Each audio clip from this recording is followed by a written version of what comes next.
তো তোমরা আমার মামার বিয়ের হলদি ব্লগ তো দেখেছই, আর এইটা হলো আমাদের বিয়ের দিন, বরযাত্রী যাব, তাই সবাই রেডি হচ্ছিলাম। আর আমি এক এক করে সবাইকে রেডি করে দিলাম, দেন আমি রেডি হলাম সবার লাস্টে।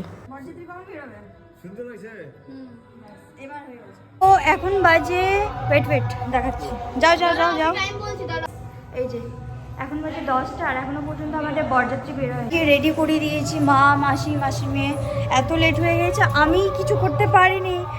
জাস্ট এই ড্রেসটা পরলাম, শাড়ি পরার ছিলাম, শাড়িটা পরতে গেলে আমাকে 12টায় বেরোতে হবে, তো শাড়ি পরলাম না। মা বললো এটাই পর আর চ, শাড়িটা রিসেপশনে পরবো ভেবে রেখেছি। বরের গাড়ি বেরিয়ে গেছে, এটা আমাদের